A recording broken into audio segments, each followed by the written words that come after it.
Invité a mis hijos a celebrar mi cumpleaños número 66.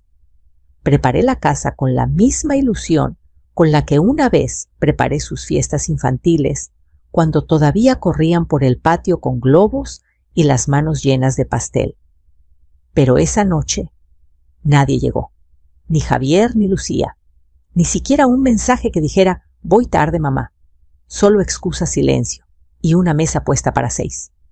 Creí que ya nada podía dolerme más, hasta que minutos después vi la foto que mi nuera publicó, ella, mi hijo y mis nietos, en el aeropuerto rumbo a Cancún.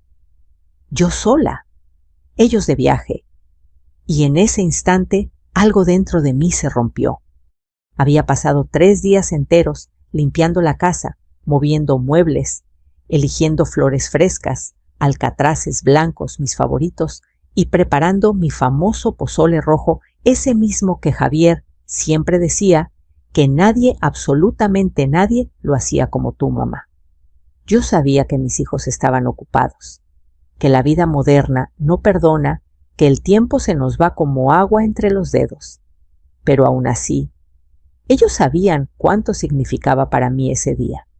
Mi primer cumpleaños desde que enviudé. Mi primer cumpleaños en el que me atrevía a invitar a todos a hacer una comida grande, a llenar la casa de voces otra vez. A las 6 en punto la mesa estaba lista. Un mantel blanco bordado por mi mamá. La vajilla buena esa, que solo usaba en Navidad. El pastel de 3 leches con fresas encima. Y 6 copas alineadas perfectamente como soldados en formación. Encendí las velas aromáticas que Lucía me había regalado el año pasado. Un aroma a vainilla que llenó la sala y me dio una sensación de hogar. Me miré en el espejo antes de sentarme. Llevaba un vestido azul marino con encaje discreto en las mangas. Me veía bien. No joven, no perfecta, pero sí digna. Y eso a mi edad vale oro. A las 6:10 pensé, tal vez se les pasó la hora. A las 6:20 revisé mi celular 1, 2, 3 veces. Nada. Ni una llamada perdida. Ni un mamá voy tarde. A las 6:30 envié un mensaje al chat familiar. Aquí tengo todo listo. ¿A qué hora llegan? La única respuesta fue el doble check azul, pero sin contestar. El silencio de una casa demasiado ordenada pesa. Parece que te observa, que te recuerda que ya nadie la camina, que las risas de tus hijos son ahora sonidos fantasmas que solo viven en tu memoria. A las 7 en punto llamé a Javier. Buzón. Luego llamé a Lucía. Ni siquiera sonó. Se fue directo a ocupado. Me serví un vaso de agua porque mis manos empezaron a temblar. No sabía si era tristeza, vergüenza, o simplemente esa sensación amarga de darse cuenta de que uno ya no es prioridad para nadie. A las 7:30 ya sabía la verdad, aunque me negaba a aceptarla, no vendrían. No ese día. No a ese lugar que un día fue su hogar. Me senté en la cabecera de la mesa y miré los platos vacíos. La vela que había encendido comenzaba a derretirse en una lágrima lenta igual que yo. Un silencio hueco llenaba la sala, un silencio que no es paz, sino abandono. Pensé, tal vez exagero, tal vez mañana expliquen todo, pero justo en ese momento mi celular vibró. Una notificación de Instagram. Y ahí estaba, Paola, mi nuera, sonriendo frente a una puerta de embarque con sus lentes enormes y ese vestido caro que yo jamás podría comprarme. Javier detrás de ella, cargando mochilas. Sophie y Diego haciendo poses como si fueran influencers. La descripción decía, vacaciones familiares bien merecidas. Rumbo a Cancún familiares. Familiares sin mí. Pasé a la siguiente foto. Ellos formando un corazón con las manos. Luego un boomerang, brindando con vasos biodegradables. Luego un video corto donde Paola decía: por fin unas vacaciones sin estrés. ¿Sin estrés? ¿Yo era ese estrés? El golpe fue seco directo, como una puerta cerrándose en la cara. Me quedé mirando el teléfono sin parpadear. La realidad se incrustaba como una espina en el pecho. No solo no vinieron, se habían ido de viaje, juntos, el mismo día, a la misma hora. Y ninguno consideró necesario decírmelo. Me levanté despacio, recogí los platos, aún limpios, apagué las velas, guardé el pastel sin cortar. Mi cocina, que normalmente me hacía sentir acompañada esa noche, parecía un cuarto ajeno. Lavé los trastes mecánicamente, sin pensarlo, como quien actúa para no desmoronarse. Mientras guardaba la vajilla, me descubrí diciéndole al aire: no pasa nada, María Elena, no pasa nada. Pero sí pasaba.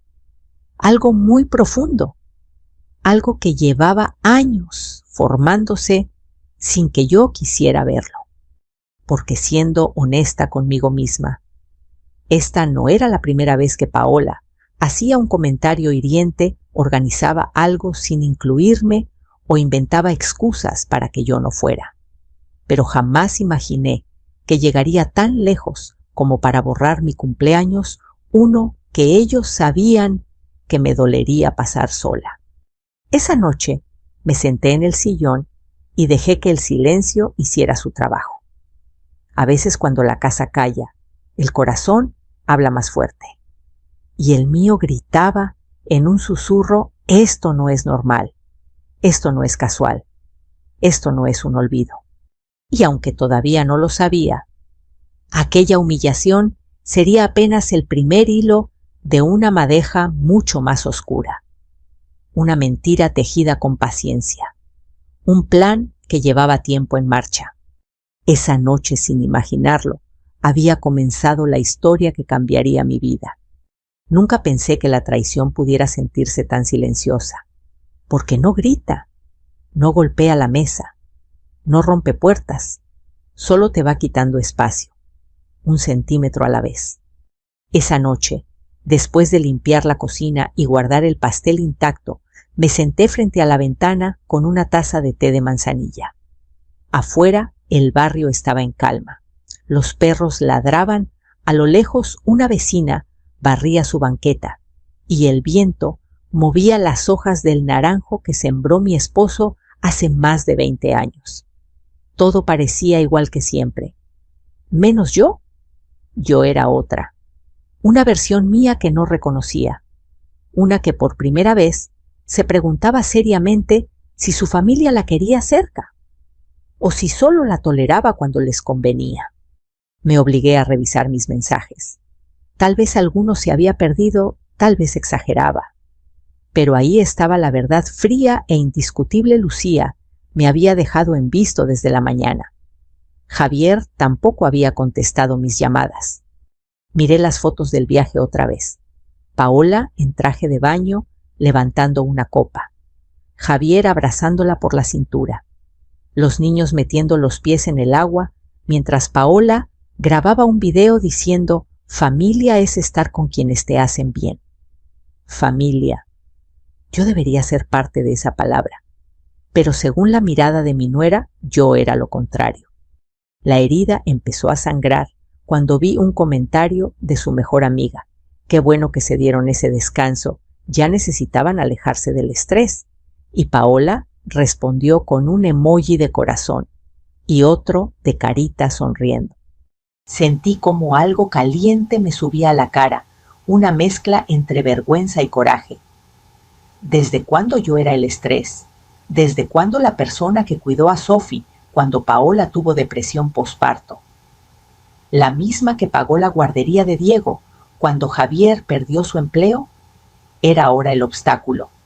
Cerré el celular intentando no hundirme en ese mar de interpretaciones. Pero cuando el dolor es real, las suposiciones duelen igual que los hechos. A la mañana siguiente me desperté antes del amanecer. El silencio de la casa era tan espeso que se podía sentir. Abrí las cortinas y dejé entrar la luz tenue.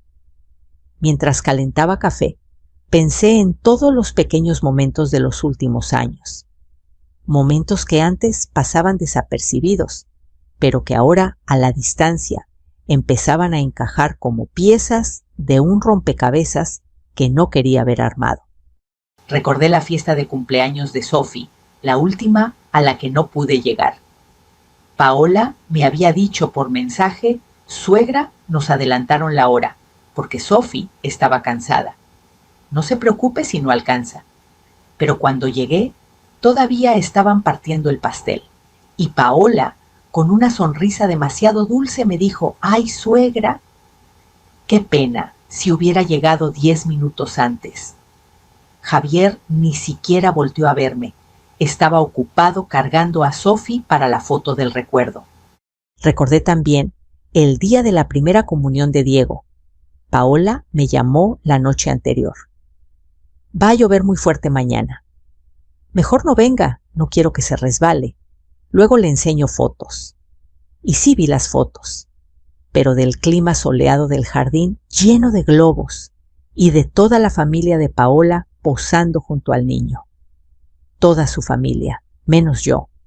¿Y cómo olvidar la Navidad del año pasado? Cuando Paola me aseguró que harían algo chiquito íntimo, que mejor lo celebrábamos otro día, para que yo no me cansara de más. Y luego encontré en redes su foto frente al arbolito rodeada de 20 personas, incluso vecinos. Ahí entendí que la intimidad no era para protegerme a mí, sino para excluirme a mí. El patrón estaba ahí clarísimo, y yo había estado demasiado dispuesta a justificarlo todo. Tal vez por amor, tal vez por miedo a quedarme sola. Ese mismo día llamé a Lucía. Mi hija siempre había sido más directa, menos dulce, pero también más distante desde que se mudó a Ciudad de México. Contestó al segundo tono con voz apurada. «Mamá, ¿estoy en junta?» «¿Qué pasó? Nada, hija. Solo quería saludar». «Ay, ma, es que ahora no puedo. Te marco al rato». Ese al rato nunca llegó. Me quedé sentada con el teléfono en la mano, escuchando el eco de mi propia necesidad. Solo quería que me preguntaran cómo estaba. Solo quería que alguien se disculpara por no venir. Solo quería no sentirme invisible. Pero la vida no concede deseos simples cuando ya te ha empujado hacia el borde. Por la tarde, mientras regaba mis plantas, recordé una conversación que Paola tuvo conmigo unos meses antes. Estábamos en mi sala tomando café. Ella observaba las paredes, los muebles, la lámpara que compré cuando recién me casé. Y dijo con esa voz siempre amable que nunca sabías si era honesta o venenosa suegra. Esta casa es muy grande para usted sola. ¿No se ha pensado ir a un lugar más pequeño, un departamento más cómodo? Estoy bien aquí, respondí. Claro, claro. Solo decía. Es que mantener una propiedad así es mucho trabajo. A veces sería mejor que Javier y yo la administráramos. Cuando lo dijo, sonrió como si me estuviera ofreciendo un favor. Pero yo sentí un escalofrío. Le contesté: no, Paola. Esta casa es mía. Ella frunció los labios apenas un segundo. Un gesto pequeño, pero duro. En ese momento no entendí por qué su reacción me puso nerviosa. Ahora lo entendía todo. Ella no quería ayudarme. Ella quería quitarme algo. Esa noche, después de ver todo lo acumulado, los desplantes, las exclusiones, las sonrisas falsas, me pregunté algo que me hirió más que cualquier foto de aquel viaje. ¿Cuántas veces me borraron sin que yo lo notara? Y entonces, como una señal del destino, recordé un detalle que me había parecido extraño. Semanas antes, un día Paola llegó con una carpeta azul y me pidió firmar unos papeles de la escuela de Sophie. Yo estaba en la cocina, con las manos llenas de harina cansada, con los lentes empañados. Apenas eché un vistazo rápido y firmé donde ella me señaló. Ni siquiera me los dejó. Esa noche, mirando la nada, me pregunté si aquello tendría algo que ver con la sensación que me recorría el pecho, esa sensación de que algo más grave se escondía detrás del simple desprecio. Y aunque todavía no lo sabía, estaba a punto de descubrir que Paola no solo quería alejarme emocionalmente, también quería algo que me había costado toda una vida construir, algo que ella no tenía derecho a tocar. Dormí poco aquella noche. Cada vez que cerraba los ojos, las imágenes volvían la mesa puesta, las copas brillando en el silencio, las velas derretidas. Y esa foto de Paola sonriendo en el aeropuerto como si nada importara más en su mundo que ese viaje familiar. Me dolía el pecho. Y no era un dolor de enfermedad. Era uno que no te mata, pero te roba el aire. A la mañana siguiente, decidí salir a caminar. A veces cuando la casa te pesa, lo mejor es escuchar otros sonidos, el panadero pasando los carros viejos del vecindario, los niños que caminan a la escuela. Pasé por la iglesia, saludé a la señora que vende tamales en la esquina y por un momento logré engañarme. Pensé que tal vez estaba exagerando, que todo había sido una coincidencia. Pero al volver, sonó mi teléfono. Era un número desconocido. ¿Sí? ¿La señora María Elena Torres? Preguntó una voz joven. Sí, soy yo. Le llamamos del Banco Santander, solo para confirmar la actualización de la firma en la cuenta conjunta que abrió hace unos meses. Sentí como la sangre se me helaba. ¿Cuenta conjunta? Pregunté despacio. ¿Qué cuenta conjunta? Hubo un silencio breve e incómodo. La que tiene con la señora Paola Ramírez. Me aferré a la mesa. Joven, yo no he abierto ninguna cuenta con mi nuera. Escuché papeles moviéndose al otro lado de la línea.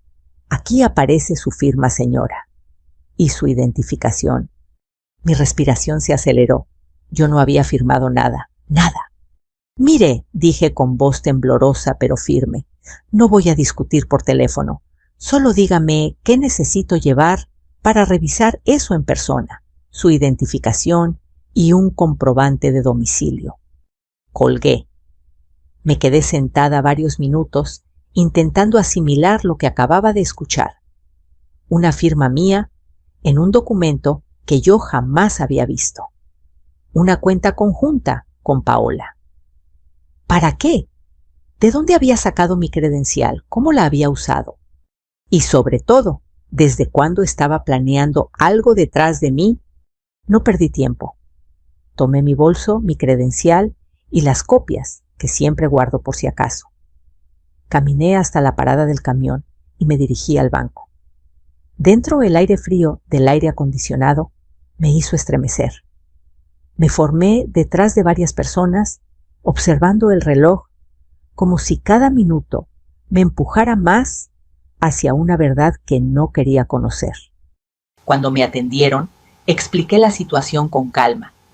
El empleado revisó en su computadora, frunció el ceño, me pidió un momento y regresó con una carpeta. Aquí está el documento, señora, me dijo, y lo puso frente a mí. Lo abrí, y ahí estaba mi nombre, mi dirección, mi CURP, mi firma. Parecía mi firma, pero no lo era. Había algo extraño en el trazo de la M. La T de Torres estaba más inclinada. Era casi perfecta. Casi. Esto no lo firmé, yo dije sin levantar la vista. El joven pareció incomodarse. Señora, entiendo. Pero aquí está la copia de su identificación. Tomé la copia. Era una de mis credenciales antiguas, la que había perdido hace un año, y nunca supe dónde quedó. Ahora lo sabía. Alguien la había tomado. Alguien la había usado. Paola. Respiré hondo. El empleado me dijo que debía acudir a la notaría donde se había certificado esa firma, porque el banco no podía declarar nada irregular sin investigación legal. Salí de ahí con las piernas temblando, como si mi cuerpo entendiera antes que yo la magnitud del asunto. La notaría quedaba a 6 calles del banco. Entré. El olor a papel viejo, madera encerada y tinta me trajo recuerdos de cuando firmé la escritura con mi esposo Roberto. Aquella vez sentí orgullo. Ahora sentía miedo. Una señorita me atendió y buscó mi nombre en la base de datos. Tardó menos de 1 minuto. Sí, aquí está su expediente. Pase a la sala 2, por favor. Me condujeron a una oficina donde un notario de barba blanca hojeaba varios documentos. Al verme, me hizo señas para sentarme. ¿Usted es la señora María Elena Torres? Sí. Bien. Verá, aquí aparece un poder notarial donde usted autoriza a su nuera, Paola Ramírez, a realizar trámites bancarios administrativos y de bienes raíces en su nombre. Sentí como si me hubieran vaciado un balde de agua fría. Yo no firmé nada de eso. Respondí firme, mirando directo a los ojos del notario. Él suspiró. Giró el documento y me lo acercó. Era un poder amplio, muy amplio, de esos que prácticamente te dejan sin control sobre tus propios bienes. La firma es muy similar, dijo él con cautela. Pero entiendo, cuando una persona asegura que no la reconocen como propia, no es mía. No lo es. Entonces deberá impugnarla legalmente. Podría tratarse de un caso de suplantación o de abuso de confianza. Abuso de confianza, suplantación. Palabras que jamás pensé escuchar en una oración que involucrara a mi familia. Notario, dije con la voz más fuerte de lo que esperaba. ¿Quién trajo estos documentos el día de la firma? Revisó un registro. Los presentó la señora Paola Ramírez. Y aquí dice que usted estaba presente, pero no figura ninguna fotografía de ese día, solo la firma registrada. Un documento que permitía manejar mis cuentas. Un documento que Paola llevó sin decirme nada. Un documento que decía que yo autorizaba vender o poner en garantía mi casa. Mi casa. La casa donde crié a mis hijos. La casa que pagué con el sudor de mis manos y las de mi esposo. Sentí que el estómago se me cerraba. Estaba mareada. Pero aún me quedaba una gota de claridad suficiente para hacer la pregunta más importante. ¿Esto puede usarse para vender mi casa sin mi conocimiento? El notario cerró la carpeta con lentitud. Sí, señora. Con este poder es posible. Mi mundo se hizo pequeño, muy pequeño. La silla se volvió dura, el aire pesado. No eran solo desplantes, no eran solo humillaciones, no eran solo fotos donde yo no aparecía. Paola estaba intentando quitarme mi casa, quitarme mi vida, quitarme mi lugar. Y yo, por ingenua, por confiada, por creer en la familia, había ignorado todas las señales. Pero ya no. Ese día, mientras tomaba el poder falso entre mis manos, dejé de ser la mujer que lloró sola en su cumpleaños. Empecé a convertirme en una mujer que iba a pelear por lo suyo, por su nombre, por su dignidad. Y aunque aún no lo sabía, ese documento era apenas la puerta de un túnel mucho más oscuro que estaba a punto de atravesar.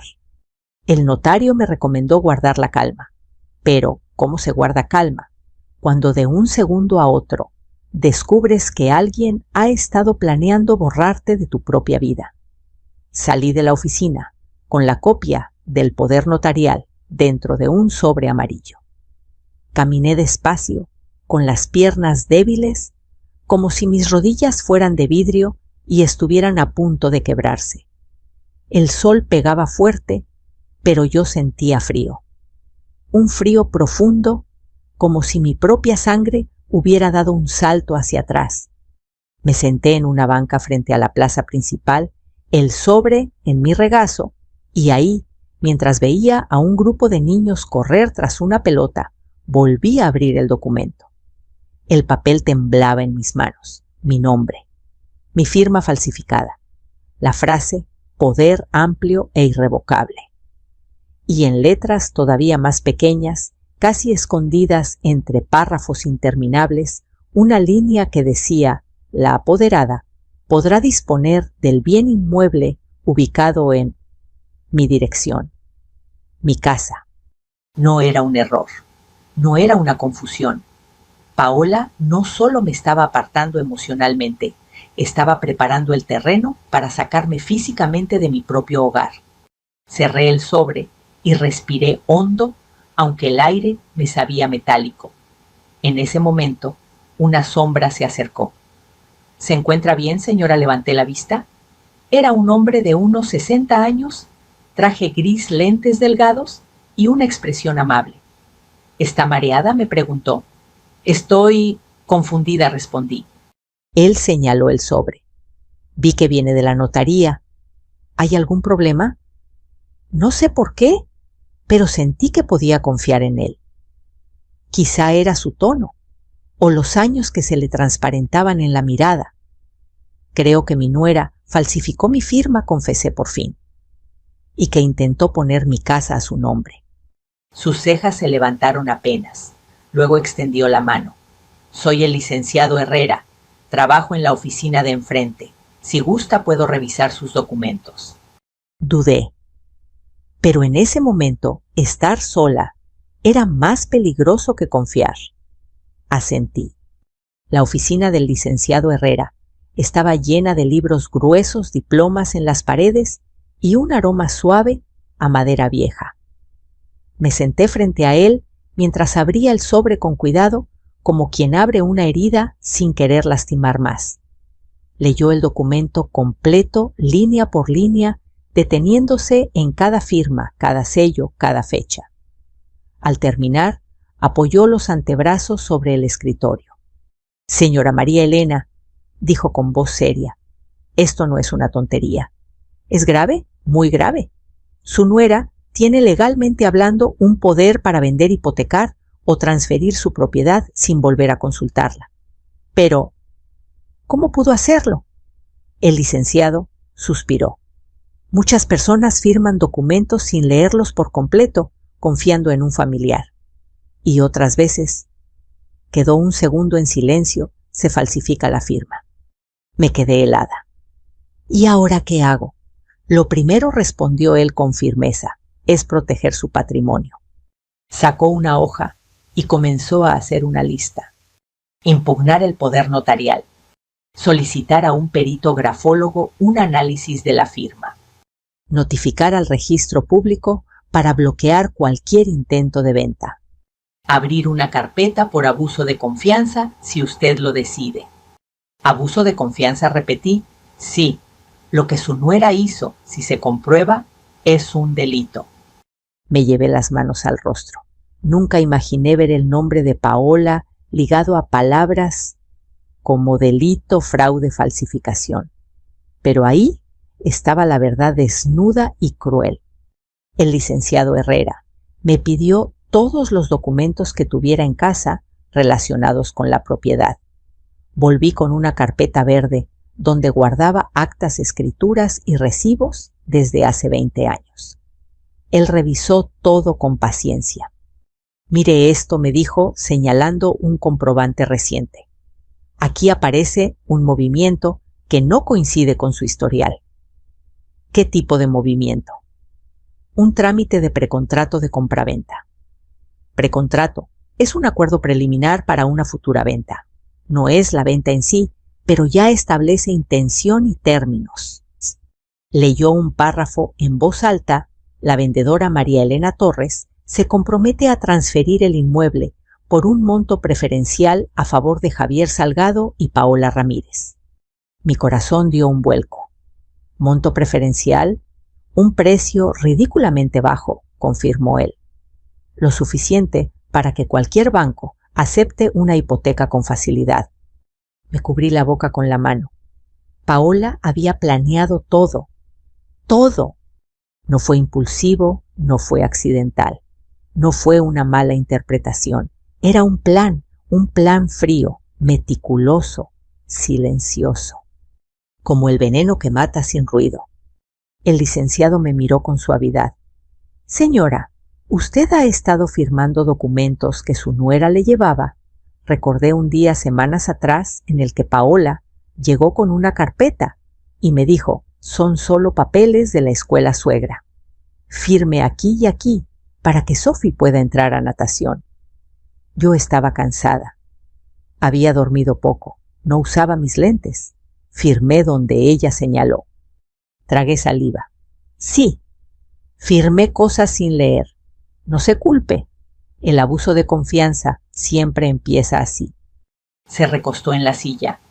Paola tenía acceso a esos documentos. Tenía su credencial antigua y sabía que usted confiaba en ella. Lo que hizo no es un simple error. Es manipulación deliberada. Me ardieron los ojos. No solo por la traición, sino por la vergüenza. La vergüenza de haber permitido, sin darme cuenta, que alguien entrara a mi vida con una sonrisa y guardara un cuchillo detrás. ¿Qué puedo hacer?, pregunté con un hilo de voz. El licenciado Herrera me miró fijamente. Lo vamos a detener. Sacó su sello, su tarjeta y un calendario. Hoy mismo redactaremos una solicitud de suspensión temporal. Eso evitará que su casa sea vendida o hipotecada. Aunque Paola tenga ese poder, sí. Con sospecha de falsificación o coacción, podemos frenar todo. Ese podemos me aflojó el pecho. Por primera vez en días no me sentía sola. Luego continuó él. Hablaremos con su hijo. Javier, él debe saber la verdad. Me quedé en silencio. Javier era mi hijo, mi niño, mi orgullo. Pero llevaba años dejando que Paola pensara por él. ¿Me creería o se pondría del lado de ella? Habrá que enfrentarlos tarde o temprano, dijo el licenciado suavemente, pero no sin pruebas. Golpeó el poder notarial con un dedo. Y esto, señora María Elena, es la prueba más fuerte que podría tener. Esa tarde regresé a mi casa con el sobre bajo el brazo. La misma casa donde celebré cumpleaños, bautizos, navidades. La casa donde se escuchaban los pasos de mis hijos corriendo. La casa que ahora alguien intentaba arrebatarme. Entré y cerré la puerta con llave. Dejé el sobre la mesa junto a la vajilla que no se usó en mi cumpleaños. Toqué el borde de un plato y sentí un nudo en la garganta. «¿No me vas a quitar esto?» Paola, susurré. «Ni esto ni mi paz». Porque por primera vez entendí que el problema no era que me odiara. El problema era que me necesitaba fuera de su camino para quedarse con todo. Y yo ya no pensaba moverme, no pensaba quedarme callada, no pensaba seguir siendo invisible. Ese documento, que nunca debió existir, sería la piedra que usaría para derribar toda su mentira. Los días siguientes fueron una mezcla extraña de miedo, silencio y una determinación nueva que me ardía en el pecho.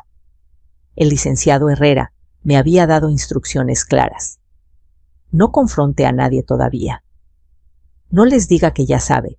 Déjelos regresar de su viaje. Luego los invitamos, con pruebas en mano. En Puma Disciponó. Así que esperé. Y cada día mientras esperaba a Paola, publicaba más fotos, más videos, más sonrisas. Había algo cruel en verlos tan felices, tan unidos. En un viaje que habían hecho el día de mi cumpleaños y en secreto. Pero había algo aún más cruel. En cada foto, Paola se aseguraba de escribir frases que parecían lanzadas directamente a mi corazón.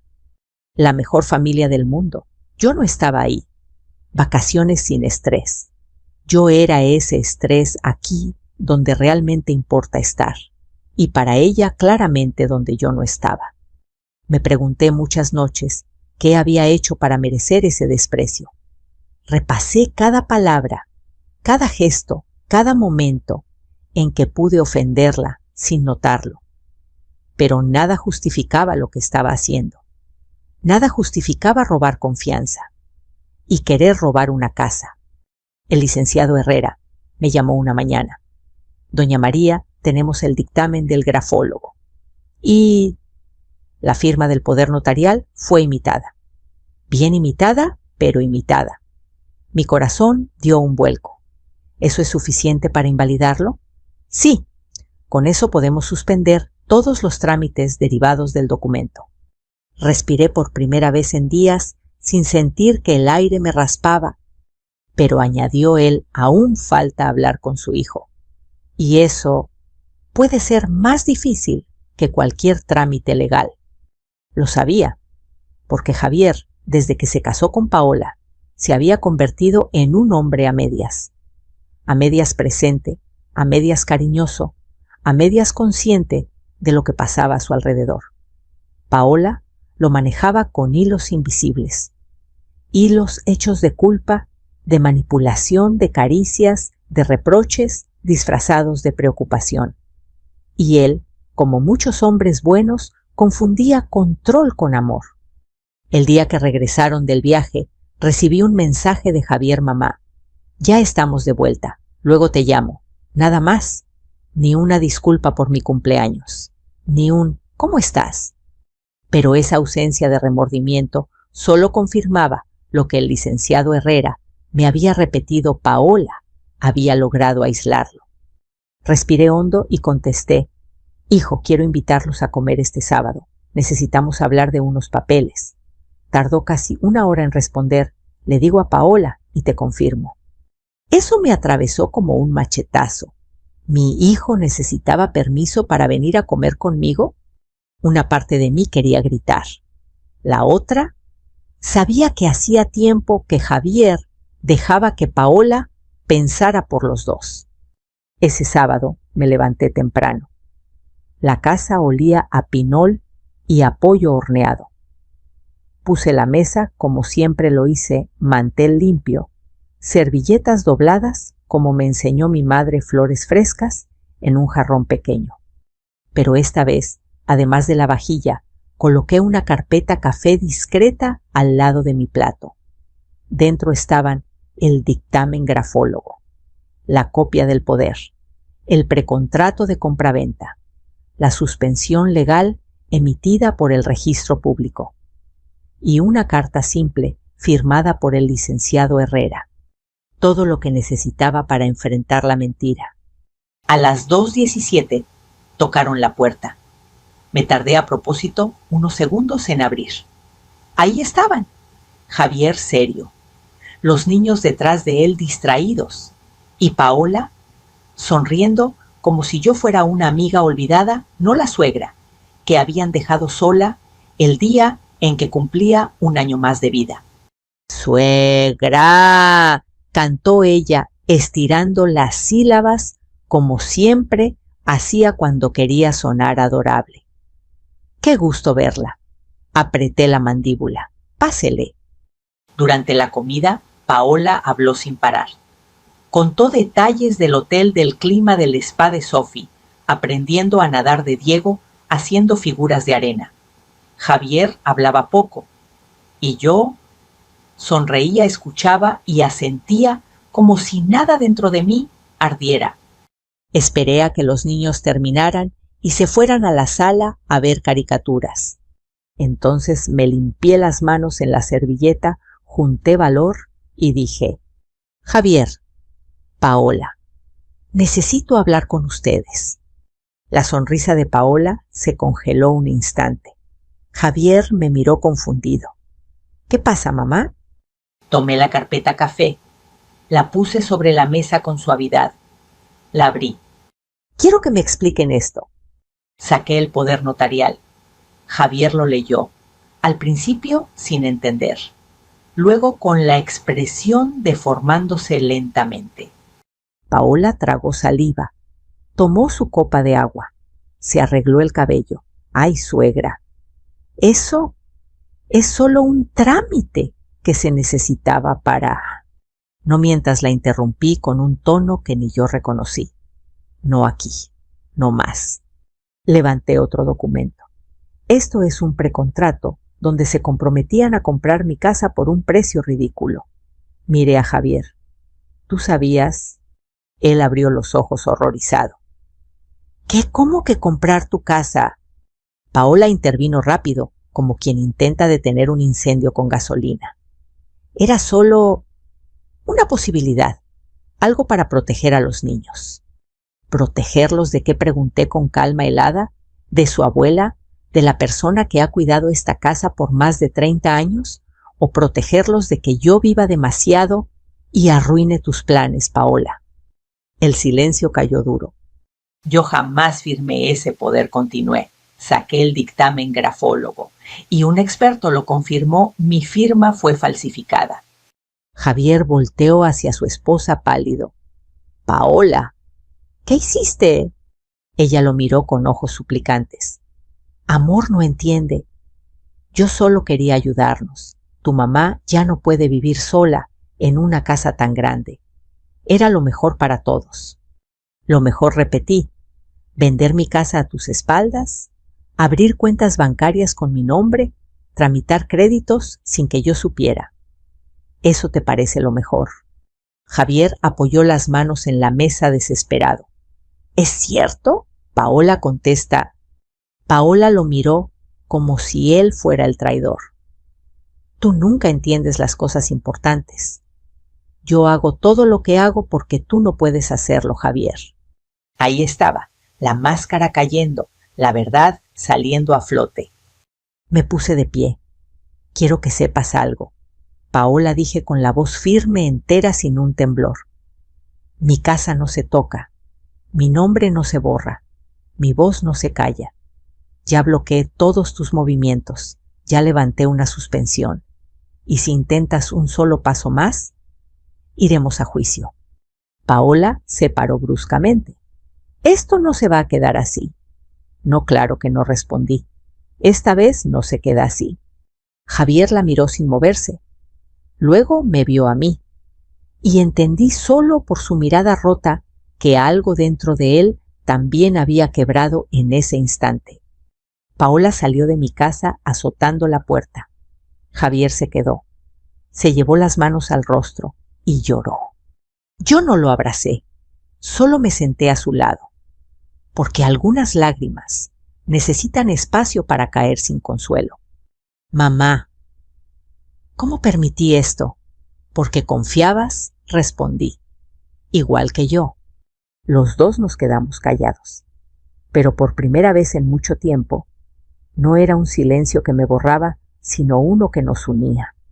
Ese día, entendí que el viaje perfecto de Paola escondía la traición perfecta. Pero también entendí algo aún más importante. Ya no era la mujer que se quedó sola el día de su cumpleaños. Ahora era la mujer que se defendía, la mujer que recuperaba lo suyo, la mujer que ya no se dejaba borrar. La casa quedó en silencio después de que Paola azotó la puerta. El silencio no era cómodo, no era pacífico. Era espeso, casi pegajoso, como si todavía quedaran flotando en el aire las palabras que no dijimos, las acusaciones que no se lanzaron, los años de tensión que por fin habían estallado en la mesa donde alguna vez cenamos como familia. Javier seguía sentado con las manos cubriendo parte del rostro, los codos apoyados en la mesa. Mi hijo, mi niño, el mismo que hace años jugaba con carritos en esta misma sala, ahora era un hombre roto por las decisiones de una mujer que había puesto su amor bajo llave. Me acerqué despacio, no lo abracé. La gente confundida suele sentir los abrazos como acusaciones. Solo me senté junto a él, a la distancia suficiente para no invadirlo, lo bastante cerca para que supiera que no estaba solo. «Mamá», susurró con un hilo de voz. No puedo creer que Paola haya hecho eso. A veces respondí suavemente, el amor nos ciega, Él negó con la cabeza. Yo confiaba en ella. Confiaba tanto que ni cuestioné nada. ¿Cómo no lo vi? Su voz se quebró. Y fue ahí cuando lo toqué por el hombro. Porque cuando uno ama a Javier, no anda revisando papeles esperando una puñalada. Uno asume lo mejor, no lo peor. Pero tú sí, dijo él levantando la mirada. Tú no merecías esto. Sus ojos estaban rojos. Esa mezcla de culpa, vergüenza y pérdida se desbordaba en él. Y mi corazón, aunque dolido, se sintió un poco menos solo. Los niños asomaron la cabeza desde la sala. Sophie con su muñeca en la mano. Diego con la nariz arrugada. «¿Papá?», preguntó ella. «¿Qué pasa?». Javier se limpió el rostro rápidamente. «Nada, mi amor. Todo está bien». Yo sonreí, aunque por dentro sentía que nuestro mundo había cambiado para siempre. Llamé a los niños con voz dulce. «¿Quieren que les sirva gelatina?». Ambos asintieron. Mientras les preparaba un plato, pensé en lo injusto de todo esto. Ellos no tenían la culpa, pero eran los primeros afectados por todo lo que Paola había iniciado. Cuando vieron la televisión y se distrajeron, regresé con Javier. «Hijo», le dije, «tienes que decidir qué vas a hacer». Me miró con rabia contenida. «Tengo que hablar con ella». «Sí, pero no solo hablar». Saqué el folder nuevamente y lo puse frente a él. «Paola no solo te mintió, no solo me mintió, intentó cometer un delito, intentó apropiarse de mi casa, lo sé, y lo hizo usando tu nombre también. Tú apareces como comprador». «¿Sabes qué significa eso? Que podría meterme en problemas», susurró. «Exacto, ella te metió en esto sin preguntarte». Vi cómo su cara cambiaba. Ya no era culpa. Era una mezcla de furia y desengaño, como si estuviera viendo a su esposa por primera vez sin filtros. «¿Y la suspensión?», preguntó. «¿Eso detiene todo?». Sí, respondí. «Gracias al licenciado Herrera, nada puede moverse, ni venderse, ni hipotecarse, nada». «Gracias a Dios», murmuró, recargándose en el respaldo de la silla. Esa misma semana, Javier buscó al licenciado Herrera. Le expliqué que era un hombre justo profesional y que él sabría guiarlo. Yo acompañé a Javier a la oficina. Era la primera vez que lo veía asumir algo tan grave, sin huir, sin dejar que Paola hablara por él. «Licenciado», dijo Javier apenas se sentó, «quiero cooperar en lo que sea necesario. Quiero limpiar mi nombre y proteger a mi mamá». El licenciado asintió con respeto. «Eso habla bien de usted, joven, pero la situación es delicada. Necesitamos saber si Paola actuó sola o si usó sus datos sin que usted lo supiera. Yo jamás firmé nada». Entonces, dijo Herrera, «será más sencillo demostrar su inocencia». Mientras hablaban, yo observaba a mi hijo. Por primera vez en años, no vi al hombre inseguro que Paola moldeó a su antojo. Vi al hombre que crié, al hombre noble y fuerte que había olvidado cómo defenderse. Los días siguientes estuvieron llenos de citas, papeles, declaraciones y asesorías. Paola, mientras tanto, enviaba mensajes ambiguos. «Podemos hablar. Estás malinterpretando todo. No arruines nuestro matrimonio por un documento. Tu mamá siempre ha sido dramática». Javier no contestó nada. Él ya no estaba dispuesto a escuchar excusas. Y cuando finalmente ella exigió ver a los niños para explicarles la situación, Javier le respondió solo 7 palabras. «Primero te veré en la oficina del abogado». Y así fue.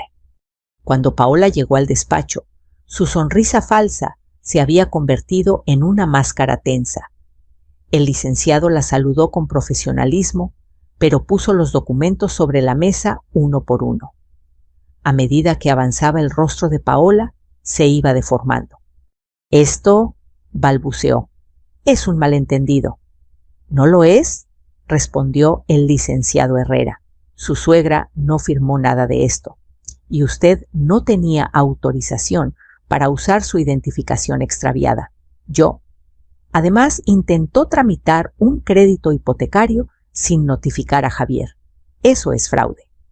Paola tragó saliva.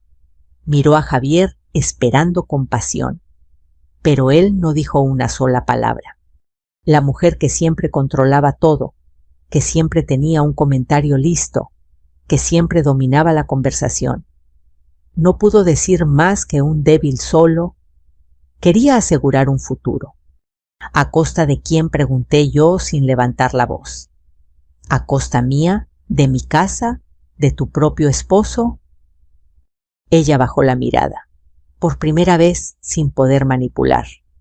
El acuerdo fue claro y directo. Paola debía firmar de inmediato la renuncia a cualquier poder sobre mi patrimonio. Debía anular el precontrato. Y no podría gestionar nada a mi nombre nunca más. Javier salió de ahí decidido a separarse. Lo vi temblar cuando firmó sus primeras declaraciones sobre la ruptura, pero también vi alivio. Mamá me dijo: por fin puedo respirar. Y yo en silencio agradecí no solo por mí, sino por mis nietos, porque crecer sin mentiras es un regalo. Semanas después, Paola se mudó con su hermana. No hizo escenas, no pidió perdón, solo se fue. Y eso de alguna forma confirmó que nunca estuvo aquí por amor, sino por conveniencia. La casa se llenó de ruido nuevamente cuando Javier decidió regresar algunos fines de semana con los niños. Sophie volvió a correr por el pasillo. Diego volvió a pedirme quesadillas con queso Oaxaca, como cuando era pequeño. Y yo volví a oír risas, risas reales, no las que Paola grababa para redes sociales. Un domingo, mientras servía comida, Javier me tomó la mano y dijo: «Mamá, gracias por no rendirte». «No lo hice por mí», respondí acariciándole el rostro. «Lo hice por todos nosotros». Porque a veces una madre deja de pedir permiso para existir. Porque llega un punto en que una mujer de mi edad deja de temer a la soledad y empieza a temer de verdad a la injusticia. Y yo ya no pensaba permitir que nadie más me borrara. Ni de mi casa, ni de mi familia, ni de mi vida. Durante mucho tiempo pensé que la vida a mi edad ya no tenía sorpresas. Que después de los 60 una solo aprende a perder gente, perder fuerza, perder espacios en la vida de los demás. Pero estaba equivocada, porque a veces cuando una cree que está al final, en realidad está comenzando. La semana después de que Paola se fue a la casa, amaneció distinta. No era que sonara más o menos, era otra cosa, la energía, ese peso invisible que llevaba meses aplastándome, por fin había desaparecido. El silencio ya no dolía, el silencio ahora descansaba. Me levanté temprano, un lunes, abrí todas las ventanas y dejé que entrara el aire lleno de olor a tierra mojada. Mientras barría el patio, escuché pasos suaves detrás de mí. Era Javier. «¿No dormiste bien?», le pregunté. «Dormí. Mejor que en años», respondió con una honestidad que me apretó el pecho. Nos sentamos un momento en el escalón.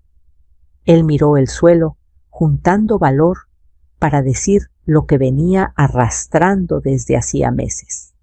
Mamá susurró: «Paola me decía que tú no me querías, que te molestaba que nos visitáramos, que siempre criticabas todo lo que hacíamos». Yo cerré los ojos. No por sorpresa, sino porque escucharlo de su boca dolió más que cualquier documento falso. «¿Y tú lo creíste?», pregunté sin reproche.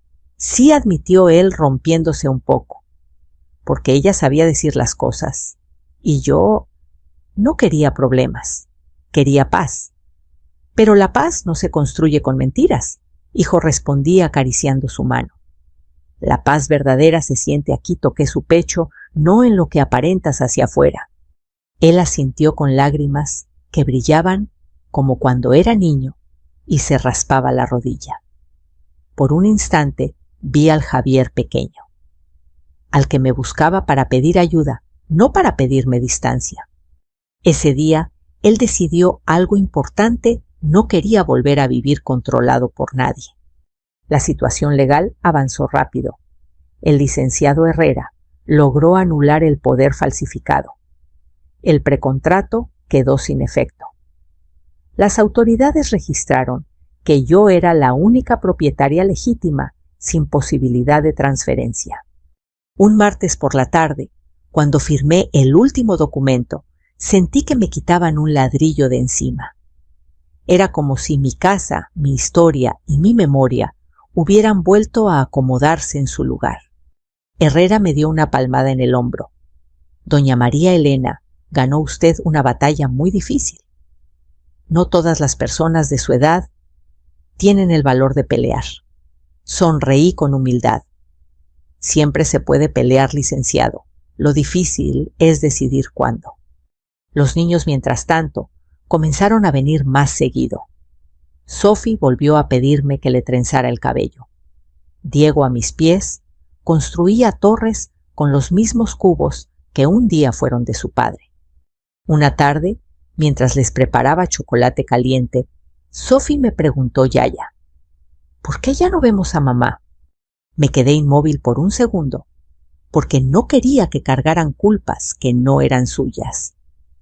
Porque los niños merecen palabras que no pesen demasiado. Así que le contesté con la verdad. Pero una verdad suave. A veces los adultos cometen errores y necesitan tiempo para pensar, pero nada de eso es tu culpa. Tú y tu hermano son amados, pase lo que pase.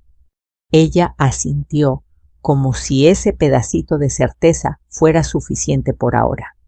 Y yo entendí algo hermoso. La familia real no siempre es perfecta, pero siempre es honesta. Javier empezó terapia, un acto valiente que yo jamás le había visto. Por primera vez trabajaba en sí mismo, no para complacer a nadie. Cada semana volvía más firme, más despierto, más él. Mamá me dijo un día, la terapeuta me explicó algo. Paola me alejó de ti, porque tú eras la única que podía ver lo que estaba haciendo. Asentí en silencio. Pero ya no más, dijo con un tono que mezclaba orgullo y dolor. Ya no permitiré que nadie decida por mí. Lo abracé, no como quien consuela, sino como quien celebra un regreso. Un domingo por la tarde, mientras hacíamos carne asada en el patio, Javier me dijo algo que jamás pensé escuchar. Mamá, si tú quieres, podemos vivir aquí contigo por un tiempo, solo hasta estabilizar todo. Lo miré sorprendida, no por la oferta, sino por lo que significaba. Era su forma de decirme, ya no estás sola. Pero sonreí y negué con la cabeza. No, hijo, ustedes necesitan su espacio, yo estoy bien. Porque descubrí algo importante en este proceso, pude sobrevivir a estar sola. Y ya no le tenía miedo. Lo que sí quiero añadir es que nunca más nos alejemos. Él me abrazó. Eso nunca volverá a pasar. Un mes después, Paola envió un mensaje a Javier. Quiero ver a los niños. Los extraño. Javier le contestó, podrás verlos cuando firmes los acuerdos y te comprometas a no interferir en los bienes de mi madre. No negociamos protección. Ella nunca respondió, y en silencio se fue desvaneciendo de nuestras vidas, como una sombra que ya no encuentra dónde pegarse. El día que recuperé mis escrituras sin riesgos, preparé una pequeña comida, solo para nosotros, solo para los que se habían quedado. Sophie cortó flores del jardín. Diego ayudó a poner la mesa. Javier llevó pan dulce. Y mientras cenábamos, mi hijo me tomó la mano y dijo algo que guardo como un tesoro. Mamá, Gracias por defenderte. Gracias por defendernos. Pero la verdad, yo no había defendido solo mi casa. Había defendido mi nombre, mi dignidad, mi voz, mi presencia en la historia de mi familia. Porque la gente como Paola cree que puede borrar a alguien con silencio, mentiras o documentos falsos, hasta que ese alguien decide ponerse de pie. Y yo me puse de pie. Ahora quiero preguntarte a ti, que escuchaste mi historia. ¿Alguna vez te has sentido ignorado o borrado por alguien a quien quisiste con todo tu corazón? ¿Qué hubieras hecho en mi lugar? Me encantaría leer tus comentarios y saber desde qué ciudad estás viendo este video. Cada historia que compartes nos recuerda que no estamos solos. Y si quieres acompañarme en más relatos como este, reales, profundos, llenos de fuerza, te invito a suscribirte al canal. Tenemos mucho por contar, mucho por sanar, mucho por compartir juntos. Gracias por llegar hasta aquí. Gracias por escucharme, gracias por estar. En México, cada familia guarda una historia que pesa más que los años, más que los silencios, más que las heridas que nunca se dijeron en voz alta. Y esta es la mía. No la cuento para buscar lástima, ni para señalar culpables, sino porque a veces el alma necesita sacar lo que el pecho ha guardado durante demasiado tiempo. Si tú que estás escuchando has sentido alguna vez que la vida te exigió ser fuerte cuando querías rendirte, quizá encuentres en mis palabras un reflejo de tu propia lucha. Mi nombre es Rosa Isela Mendoza, tengo 63 años y jamás imaginé que el golpe más duro no vendría de la vida, sino de las manos de mi propio hijo. A las 8:47 de la noche, bajo la luz cálida de las lámparas de vidrio soplado que colgaban sobre mi mesa de comedor, mi hijo Álvaro tomó el regalo que yo misma había envuelto con papel azul y un listón que bordé a mano. Lo miró con fastidio, como si le diera pena abrirlo, y cuando lo hizo, cuando vio aquella libreta de cuero vieja, nuestro libro familiar de recetas, frunció el ceño, soltó un resoplido de burla y dijo: ¿Para esto me hiciste venir, mamá? Y enfrente de todos, lo arrojó al suelo. El golpe seco todavía lo escucho por las noches. La libreta cayó abierta, sus hojas amarillentas, esparciéndose sobre el piso de losa talavera que yo misma había limpiado esa mañana. El olor a mole rojo, a pan dulce, recién horneado a pozole, que llevaba cocinando desde temprano. Todo se mezcló con un sabor metálico que me subió a la garganta. No era sangre, era vergüenza, era dolor. Era aquello que una madre siente cuando su hijo deja de verla como quien le dio la vida y la ve como un estorbo, como un recuerdo incómodo de un pasado humilde. Pero yo no dije nada, ni una palabra. Mis manos, que todavía sostenían una servilleta bordada, temblaron apenas un poco, pero cerré los dedos para que nadie lo notara. Mi hermana Josefina abrió los ojos con incredulidad. Mis nietos, los hijos de mi hija mayor, dejaron de jugar con sus carritos y me miraron confundidos, como si no entendieran por qué tío Álvaro había tirado algo que yo le había dado con tanto cariño. Hasta Camila, la novia de mi hijo, esa muchacha siempre impecable y perfumada, ladeó la cabeza con una sonrisita torcida. Una sonrisa que decía: «Te lo advertí, él ya no es de tu mundo». «Álvaro, hijo», dije con voz suave, intentando que mis palabras no temblaran, «¿por qué haces eso?». Él no me miró, ni siquiera se agachó para levantar la libreta. Solo se pasó una mano por el cabello engominado y dijo con ese tono cansado que usan los hijos cuando ya no respetan: «Mamá, ese libro no sirve para nada. Es puro polvo del pasado. No quiero vivir atrapado en tu panadería ni en tus recuerdos. Ya fue suficiente con venir a este cumpleaños familiar». La palabra familiar le salió como un desprecio. Yo respiré hondo. Sentí el aire caliente del pozole en mis mejillas. Sentí que mi corazón se arrugaba un poquito, como esas hojas viejas que ahora yacían en el piso. Ese libro, respondí, con más dignidad que fuerza, lo escribió tu bisabuela. Ahí está la historia de nuestra familia, mijo. Camila soltó una risita corta, ahogada. ¡Ay, Álvaro!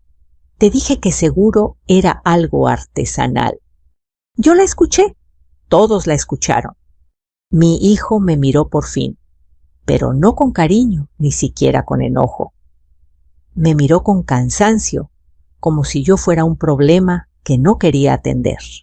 Mamá, ¿qué quieres que haga con un libro viejo? ¿Colgarlo en la pared? ¿Presumir que vengo de una panadería en ruinas? Sentí un escalofrío recorrerme los brazos.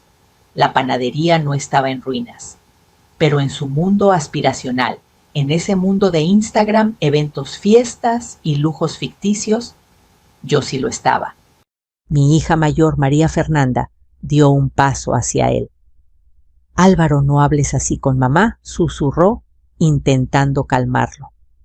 Ella solo quiso darte algo especial. Él no la escuchó, o no quiso hacerlo.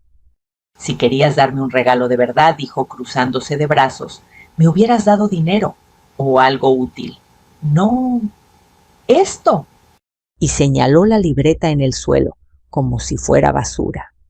Una parte de mí, la parte suave, maternal, la que siempre busca excusas para los hijos, quiso decirle que tal vez estaba cansado, estresado por el trabajo influenciado por Camila. Pero otra parte, una más profunda, más antigua, entendió que no eran sus palabras las que dolían. Era el desprecio, era el olvido, era el hecho de que ya no reconocía lo que éramos, lo que fuimos, lo que le enseñé con mis manos manchadas de harina cuando apenas sabía caminar. Yo me agaché con cuidado, recogí las hojas, algunos recortes viejos, pedazos de recetas escritas por mi madre. Cada hoja que tocaba me quemaba un poquito más. Quise llorar. No pude. Cuando terminé de juntar todo, le dije a Álvaro, mirándolo directo a los ojos: Está bien, hijo. Mañana hablamos. No lo dije como amenaza. Lo dije como quien cierra una puerta con suavidad, porque al otro lado solo hay viento frío.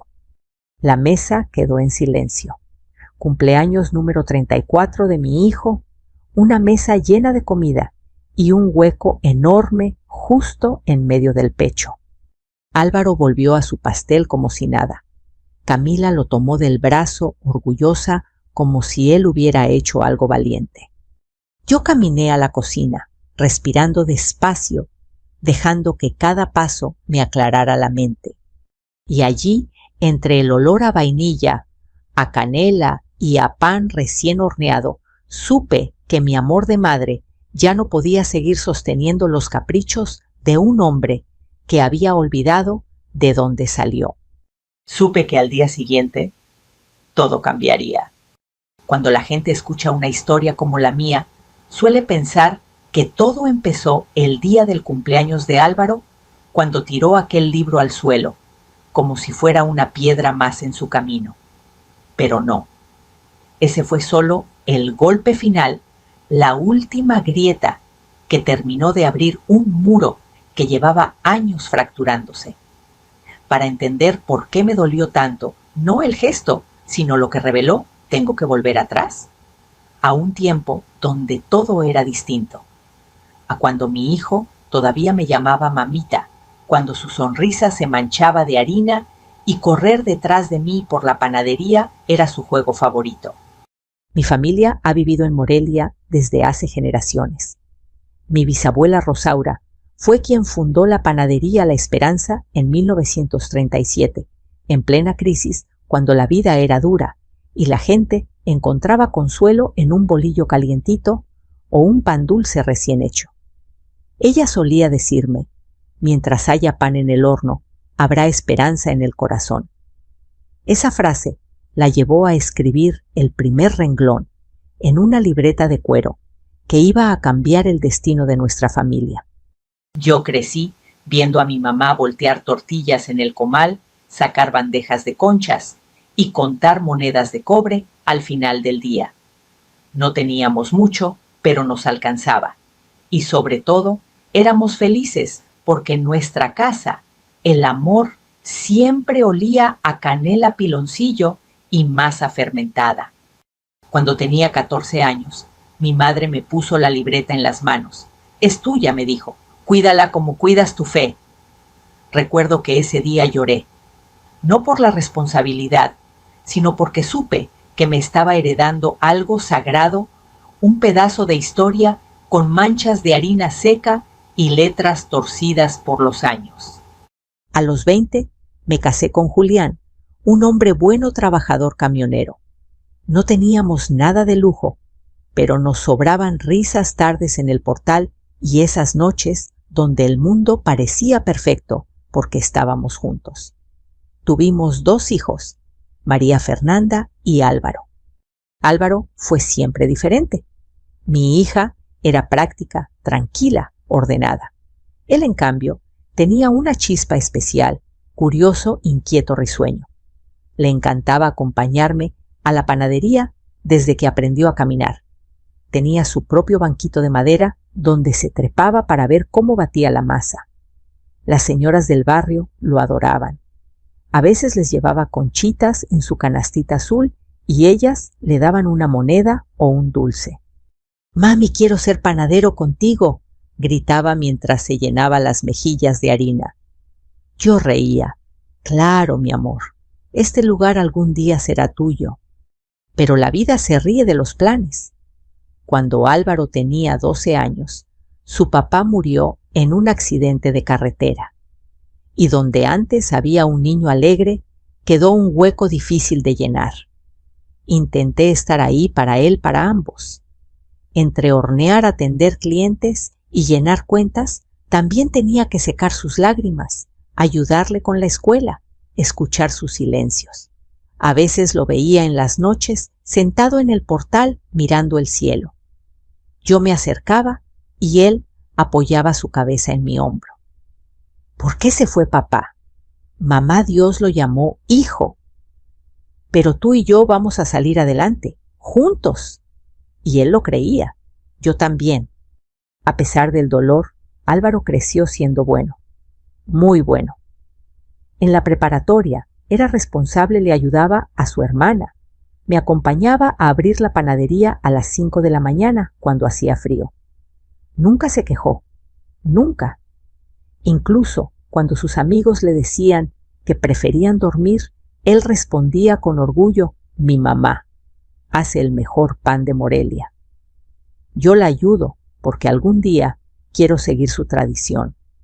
Esas palabras todavía me persiguen, porque duelen, porque ya no reconozco en el hombre que tiró mi libro aquel niño que hablaba con sueños grandes y manos pequeñas. Cuando llegó el momento de elegir carrera, me sorprendió que quisiera estudiar administración. «Para ayudarte mejor, mamá, para hacer crecer la panadería». Yo le creí, siempre le creía. Álvaro sacaba buenas calificaciones. Era responsable, noble. Y aunque no tenía mucho dinero, siempre se aparecía con flores baratas de la esquina cuando me veía cansada. Para mi mamá trabajadora, decía con esa sonrisa que abría la puerta del alma.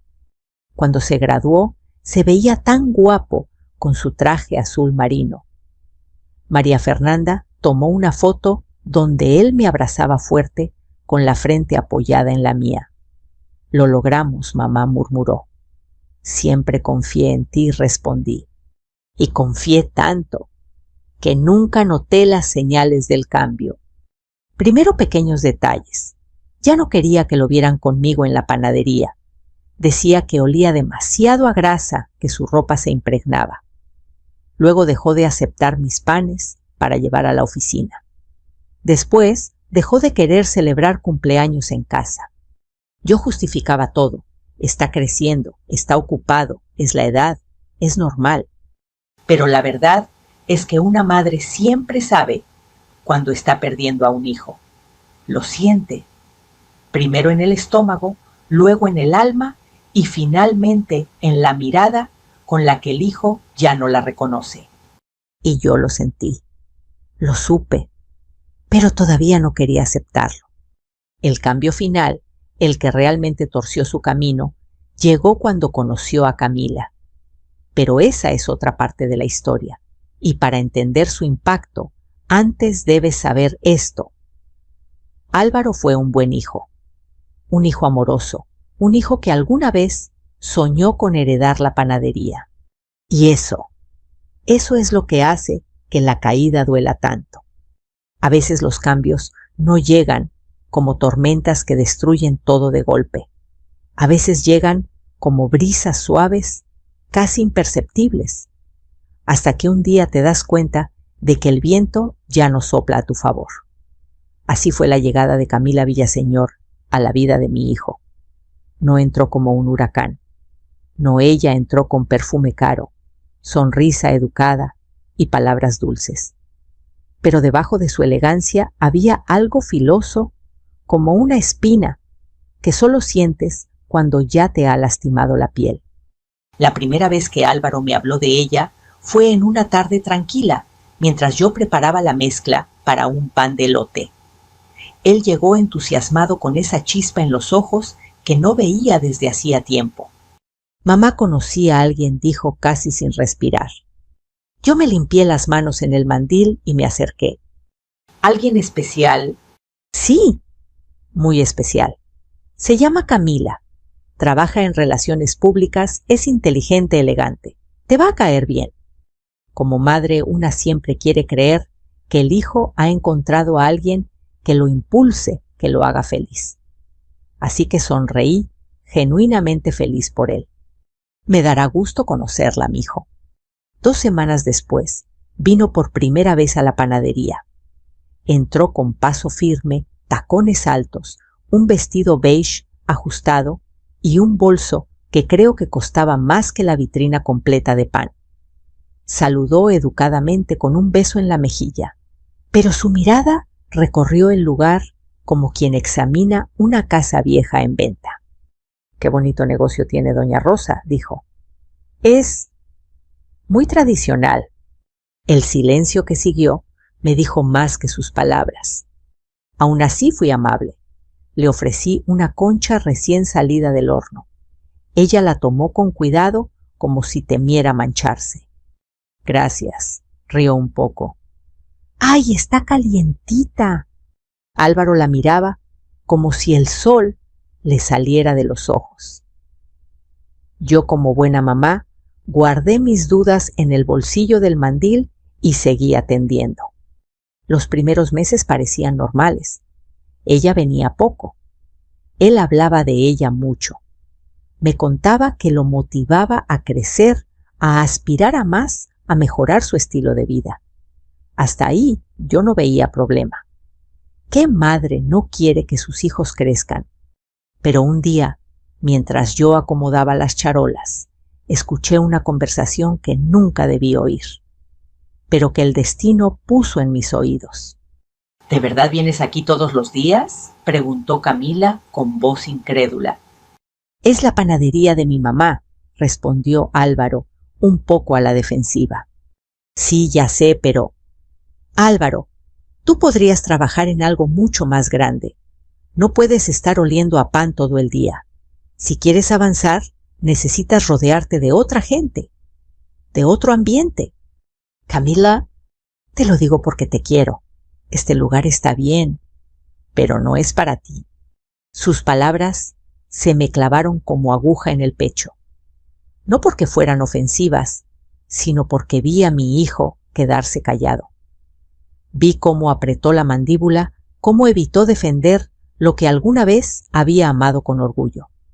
Y ese silencio fue el primer temblor antes del derrumbe. A partir de ahí, las cosas comenzaron a cambiar, no de golpe, pero sí con pasos constantes. Álvaro empezó a llegar tarde a la panadería. Luego dejó de venir algunos días. Después ya no quería que lo vieran trabajando conmigo. Me decía que tenía reuniones importantes proyectos grandes, oportunidades nuevas. Pero yo sabía que era Camila, Camila empujando, Camila moldeando, Camila borrando poco a poco la esencia de mi hijo. Una tarde lo invité a cenar pozole, su platillo favorito desde niño. Me dijo que no podía, que tenía un compromiso. A las 2 horas lo vi en una historia de Instagram en un restaurante caro de la ciudad, riendo con Camila y sus amigos, con una botella de vino que me costaba el equivalente a una semana de ventas. María Fernanda, siempre más directa, me dijo: «Mamá, no te lo tomes a pecho, pero creo que Álvaro está cambiando demasiado». Yo, tratando de protegerlo, incluso de la verdad, respondí: «Es su vida, es joven, ya se le pasará». Pero en el fondo sabía que pasársele no era lo que estaba ocurriendo. Él no estaba temporalmente distraído. Él estaba siendo reescrito. Un día Camila vino sola. Entró con sus gafas enormes, su perfume de marca y un tono que intentaba ser amable, pero se sentía como terciopelo cubriendo una piedra. «Doña Rosa, ¿puedo hablar con usted un momento?». La llevé a la mesa del fondo, donde mi madre solía sentarse. Ella no se sentó. Permaneció de pie, como si estuviera a punto de hacer una inspección. «Mire, yo sé que esta panadería es importante para usted, pero Álvaro tiene potencial, mucho. No puede seguir aquí metido. Él merece algo más». «Aquí no está metido», dije sin perder la calma. «Esta es su casa». Ella sonrió con lástima. «Entienda, no es que esta panadería sea mala, solo que no es suficiente para él. No para lo que yo planeo para su futuro. Lo que yo planeo». Esa frase se me quedó grabada. Yo no respondí, porque a veces el silencio es el único escudo que le queda a una madre que ve cómo su hijo se aleja. Poco después, Álvaro comenzó a rechazar cualquier cosa que viniera de mí.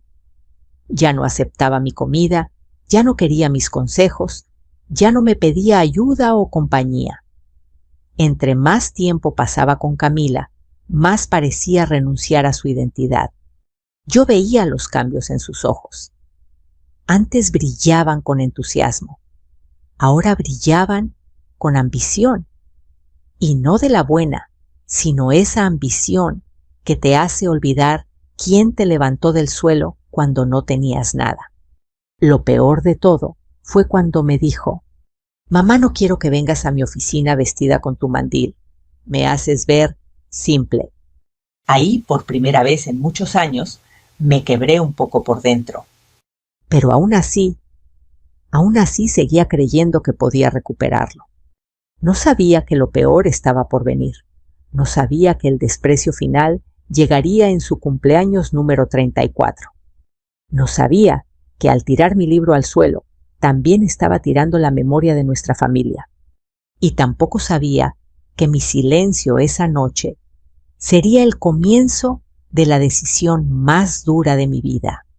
Hay dolores que no llegan como golpes directos, sino como pequeñas astillas que se entierran bajo la piel. No matan de inmediato, pero arden, se infectan, y un día te das cuenta de que ya no puedes mover la mano sin sentir el punzón. Así fueron los siguientes meses con Álvaro. Lo que empezó como comentarios sueltos, gestos pequeños y silencios incómodos, se transformó lentamente en una distancia helada, una que yo como madre intentaba ignorar, porque una parte de mí prefería aferrarse al niño que fue antes que aceptar al hombre que se estaba convirtiendo. Todo comenzó con el dinero. «Mamá, ¿me prestas para un pago?». Es temporal. Temporal se convirtió en semanal. Semanal en constante. Álvaro siempre me dijo que era para inversiones, proyectos, oportunidades, pero yo sabía, aunque me doliera admitirlo, que la mayoría se iba en cenas costosas con Camila, ropa de marca y esa vida que ella le había pintado como el nuevo estándar de éxito. Yo lo veía llegar a la panadería cada vez menos. Cuando venía, se quedaba en la entrada para evitar oler a masa. Se lo escuché decir una vez: «Es que me queda en la ropa. No quiero que mis socios piensen que trabajo en una panadería». Mis socios. La palabra me cayó como piedra. La actitud de Camila se volvió más evidente. Al principio era discreta, luego ni siquiera se molestaba en fingir. Recuerdo una tarde en la que estábamos todos comiendo en casa. Yo había preparado enchiladas mineras, una receta que aprendí de mi abuela. Camila apenas probó un bocado. «Está fuerte», dijo con una mueca de asco. «No estoy acostumbrada a comida tan pesada». «Si quieres puedo prepararte otra cosa», le ofrecí con amabilidad. Ella sonrió esa sonrisa suya tan delicada como una espina. «Ay, no se preocupe, doña Rosa, usted hace lo que puede». Esa frase me atravesó el pecho. Álvaro no dijo nada, ni siquiera me miró. María Fernanda, mi hija, apretó los dientes. «Camila, si no te gusta puedes no comer, nadie te obliga». «Solo estaba dando mi opinión», respondió ella fingiendo inocencia. Esa discusión quedó ahí, pero yo supe, sin querer aceptarlo, que mis hijos empezaban a ocupar lados opuestos de una batalla silenciosa, una que yo nunca pedí. Camila insistía en modernizar todo. «Álvaro, tu mamá debería cambiar esos hornos viejos. Son muy de rancho. El mostrador se ve antiguo. La panadería no tiene estilo. Los logos se ven como de los 80. Y Álvaro lo repetía después, con sus palabras pero con sus ideas. «Mamá, deberías considerar remodelar. Con tu estilo, bueno, no vas a atraer clientes nuevos». «Álvaro, este lugar es tradición», respondí. «Sí, pero la tradición no paga las facturas». Ese día, las palabras se quedaron dando vueltas en mi cabeza. Mi hijo, ese niño, que antes presumía mis panes, ahora renegaba de lo que éramos. La situación empeoró cuando Camila empezó a dejar cosas por toda mi casa sin pedir permiso, una crema aquí, un perfume allá, una bufanda de seda colgada en el respaldo de una silla. Era su forma silenciosa de marcar territorio. Y un día, sin que yo lo supiera, reorganizó mi sala. Movió mis sillones, quitó mis fotos antiguas, reemplazó el mantel bordado por mi madre por uno blanco sin alma. Cuando llegué me quedé helada. Era mi casa, pero no se sentía como tal. «¿Qué pasó aquí?», pregunté. Camila sonrió orgullosa. Le di un toque moderno. Su casa se veía anticuada. Esto es más minimalista. «Era mi casa», dijo María Fernanda desde la mesa molesta. «No tenías derecho, vea». Álvaro intervino. «Solo queremos ayudarte, mamá. Que no vivas estancada en el pasado». Yo respiré hondo. Me gusta mi pasado. Me recuerda quién soy. Pero mis palabras no encontraron lugar en sus oídos. Solo silencio. Hubo un momento que nunca voy a olvidar. Una noche cualquiera, Álvaro llegó tarde con Camila. Yo estaba en la cocina preparando chocolate caliente. Escuché como ella decía: «Álvaro, huele horrible aquí». «¿Es siempre así? Sí. Es por la panadería. Mi mamá no quiere cambiar nada». Yo no iba a responder, pero la voz se me salió sola. «El olor a pan no es horrible, Camila. Para muchos es hogar». Ella me miró como quien observa algo extraño. «Doña Rosa, usted no entiende. Álvaro tiene potencial, pero si sigue pegado a esta vida, nunca va a crecer». «¿Y crecer significa olvidarse de lo que somos?», pregunté. Camila sonrió con la calma de quien cree tener la razón absoluta. Crecimiento significa dejar atrás lo que pesa. Fue ahí cuando lo vi. Lo vi en los ojos de Álvaro. Él empezaba a creerle. Las grietas se hicieron más claras con el tiempo. Álvaro dejó de acompañarme los domingos. Dejó de contestarme mensajes, dejó de pasar a la panadería porque lo distraía de cosas más importantes. Y cuando venía, ya no era mi hijo.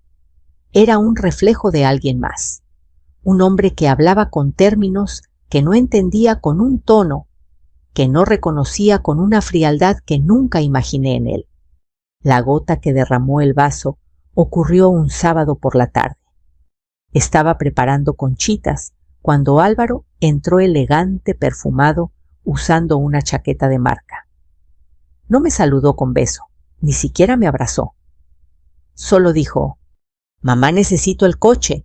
Camila y yo iremos a una cena importante». «¿A qué hora regresas, hijo?» «No sé». «Pero déjame la tarjeta de la panadería». «Sí, necesito pagar unas cosas». «Cosas tuyas o de la panadería, mamá, no empieces. Solo dámela». En ese instante entendí: mi amor estaba siendo usado, mis sacrificios malinterpretados, mis manos ignoradas.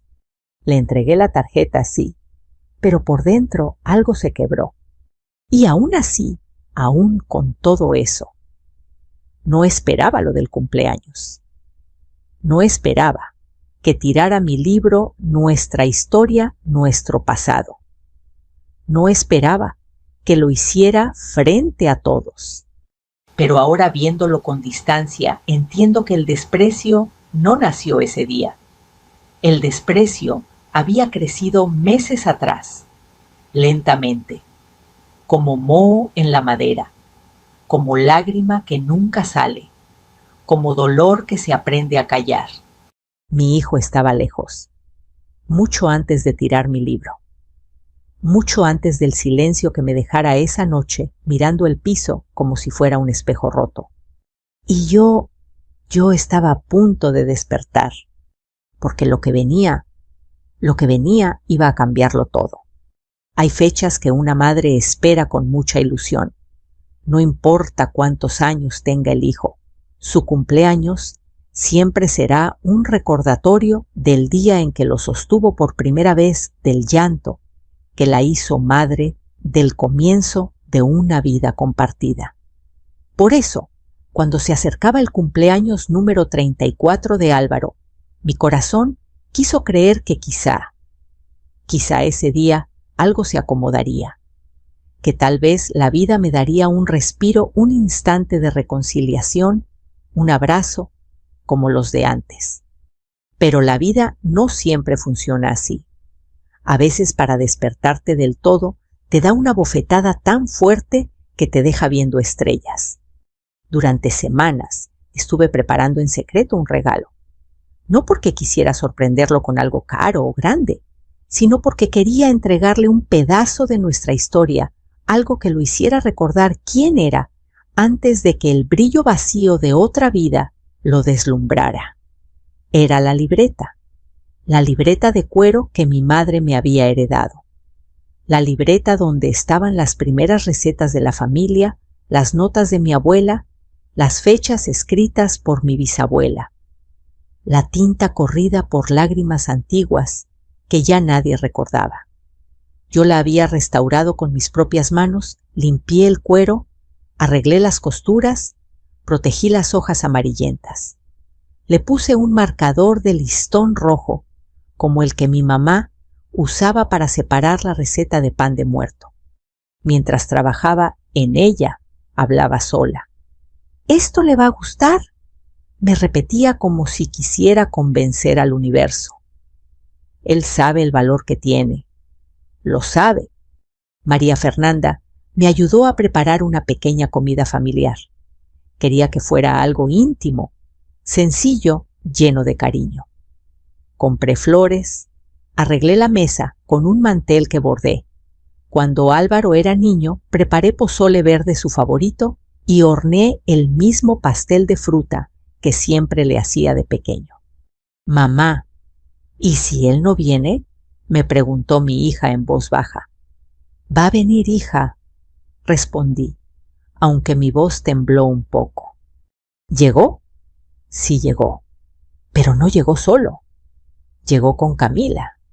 Entraron sin anunciarse, sin un hola cariñoso, sin las risas que alguna vez me llenaban el pecho. Ella llevaba un vestido rojo ajustado y un perfume tan fuerte que opacó el olor del pan recién horneado. Álvaro se veía cansado, o tal vez hastiado. «Buenas tardes», dije con una sonrisa que me nació forzada. «Hola, mamá», respondió él sin verme a los ojos. Camila miró la mesa y sonrió con ese gesto suyo tan elegante como vacío. «Qué lindo todo, muy tradicional». Quise creer que lo decía de forma amable, pero mis manos se apretaron sin querer. Nos sentamos. Intenté que el ambiente fuera cálido. Hablé de cosas sencillas del clima del barrio, de un nuevo cliente que llegó a la panadería. Pero ellos estaban distantes, revisando el celular, murmurando entre sí. María Fernanda me ayudaba a sostener el ambiente con palabras aquí y allá, pero era inútil. Aquello no era una celebración, era un choque de mundos. Después de la comida decidí entregar el regalo. Tomé la libreta envuelta en papel craft y amarrada con un lazo de yute. Mis manos temblaban un poco. «Álvaro», dije suavemente, «esto es para ti, hijo». Él la tomó sin mucho interés. «¿Qué es?» «Ábrelo y verás». Desenvolvió el papel con impaciencia. Al ver la libreta, frunció el ceño. «Una libreta vieja», dijo sin emoción. «No es una libreta cualquiera», respondí intentando mantener la voz firme. «Era de tu bisabuela. Tiene todas las recetas originales. Es parte de nuestra historia, mijo. Pensé que...» Camila soltó una risita ahogada.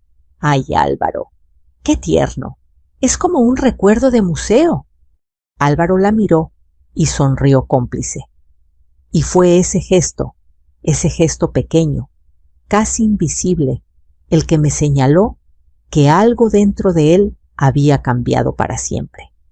«Mamá», dijo él con un suspiro cargado de fastidio, «yo no necesito esto. No voy a perder mi tiempo con recetas de pan. Eso ya no tiene nada que ver conmigo». Mis ojos se abrieron con dolor. «Hijo, es nuestro legado. Tu padre lo amaba. Tú de niño». «De niño», interrumpió él casi riendo. «Mamá, yo ya crecí. No puedes seguir tratándome como si viviera en una panadería de barrio».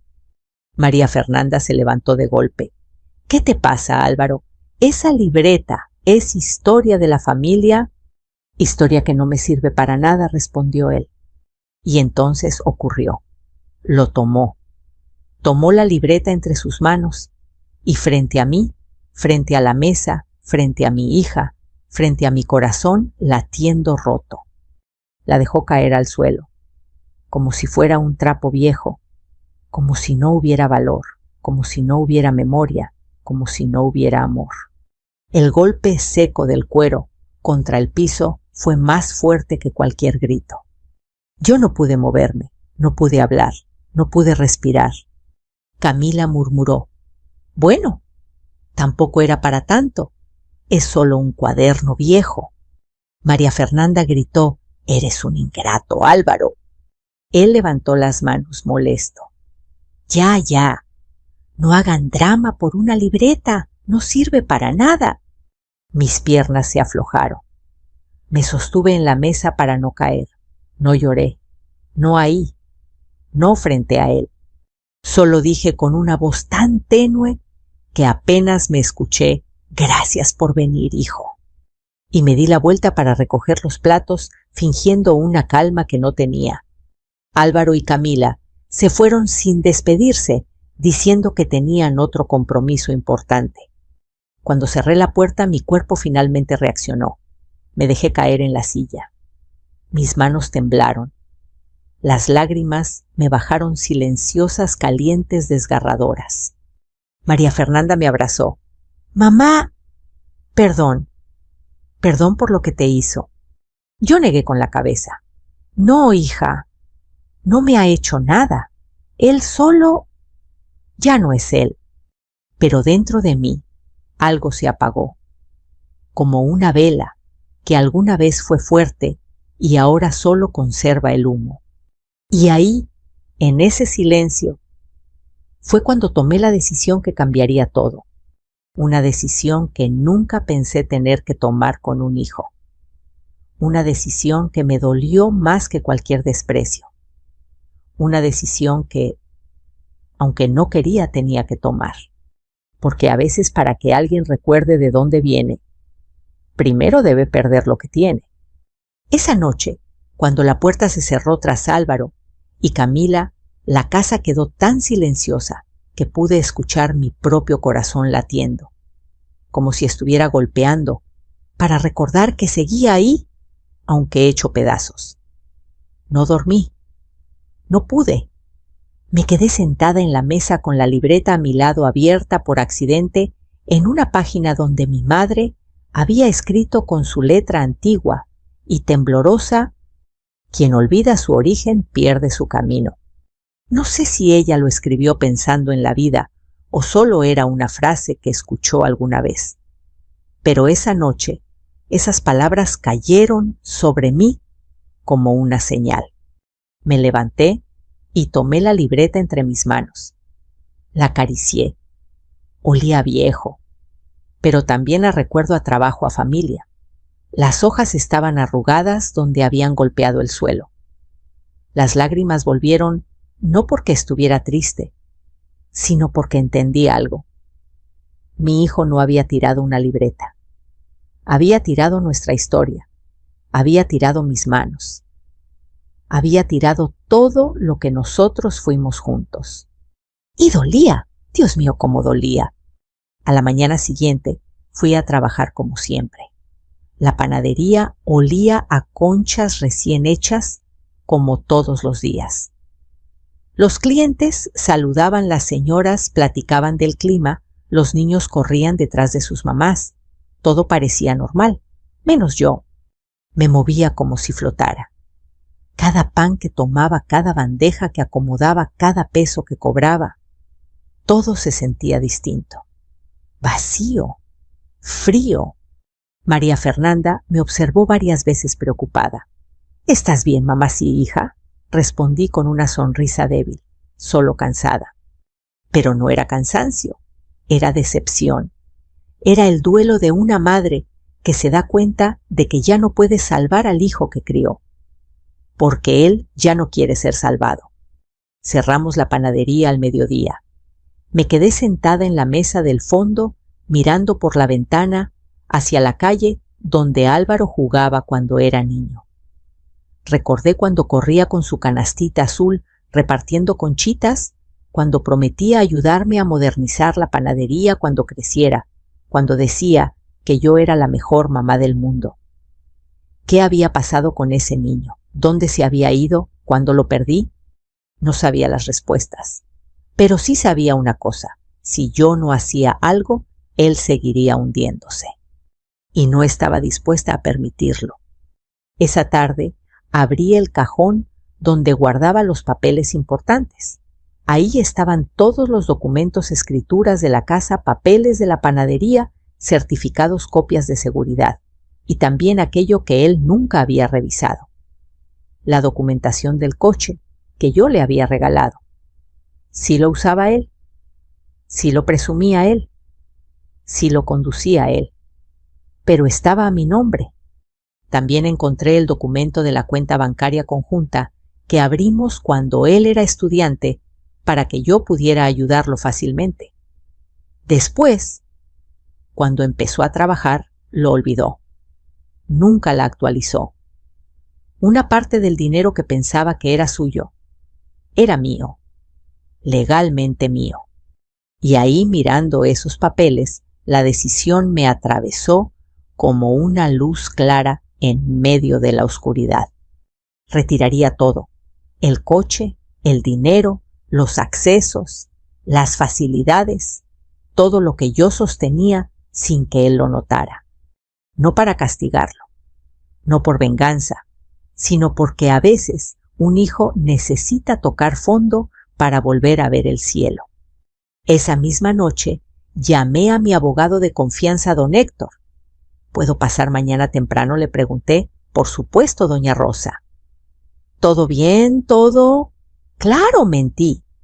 María Fernanda, que escuchó la llamada, se acercó con cuidado. Mamá, ¿qué vas a hacer? La miré con una mezcla de dolor y determinación. Lo que tengo que hacer, hija. ¿Y eso qué significa? Que ya no puedo seguir sosteniéndolo como si fuera un niño. Pero es tu hijo. Precisamente por eso. Ella guardó silencio. Luego, sin decir nada más, me abrazó fuerte. Estoy contigo, mamá. Pase lo que pase. A la mañana siguiente, fui a la oficina del abogado. Le expliqué todo, desde el enojo de Álvaro hasta la libreta caída en el suelo. Don Héctor escuchó con atención sin interrumpir. Entiendo, dijo finalmente. ¿Qué desea hacer exactamente? Respiré profundo.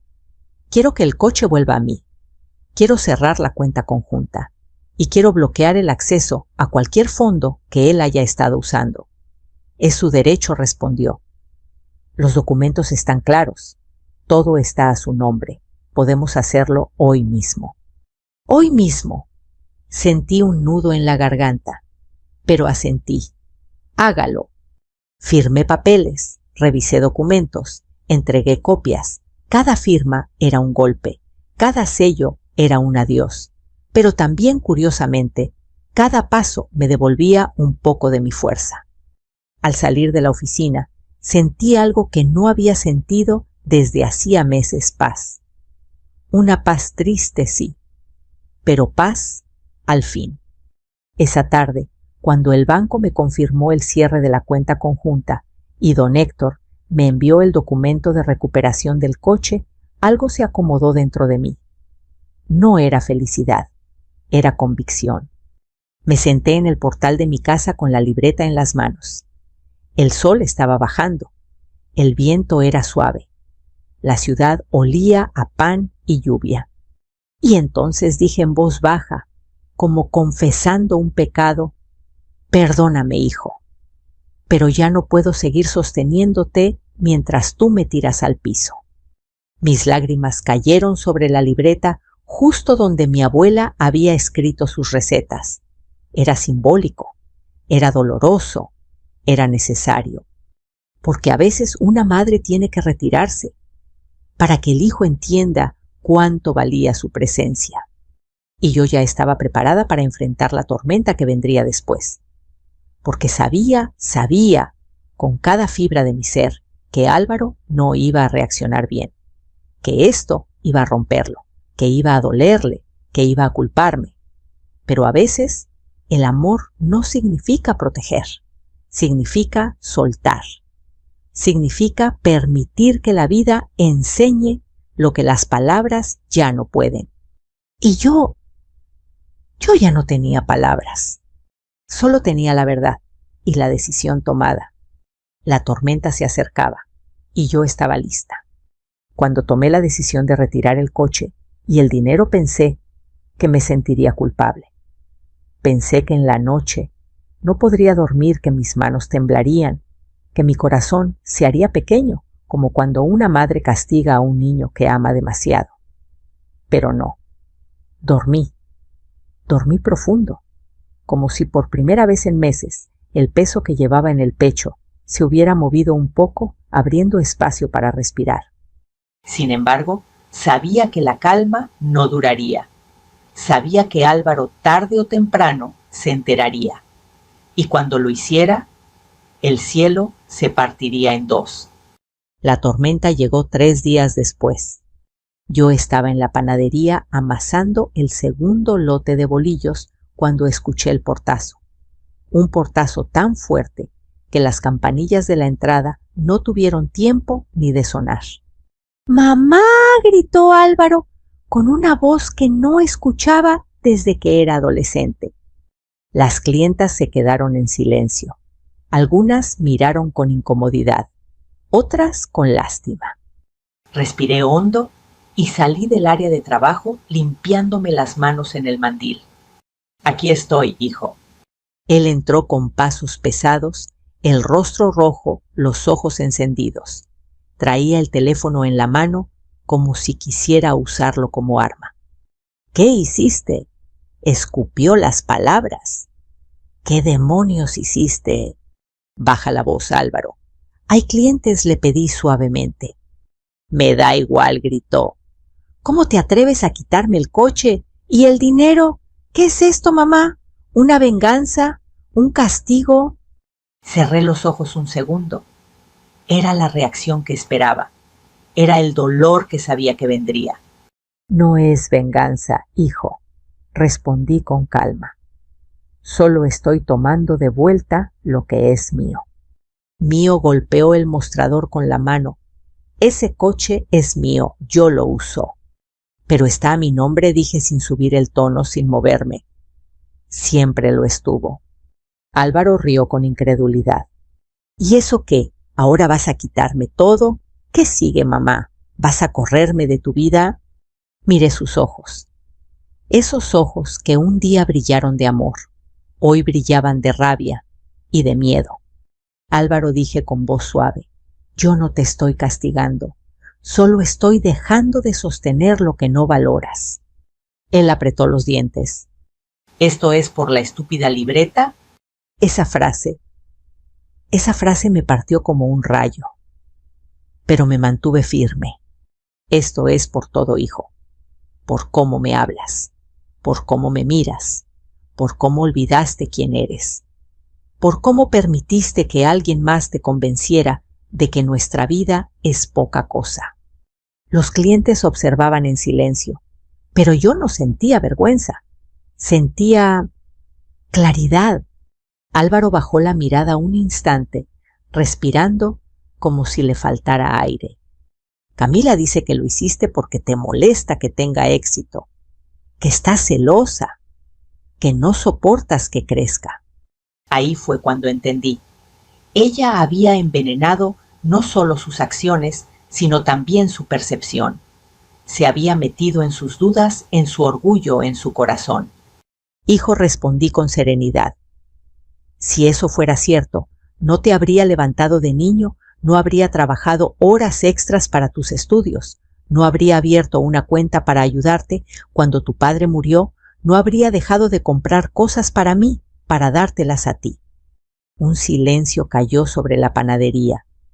Álvaro apretó los puños. Sus ojos se nublaron. Lo vi.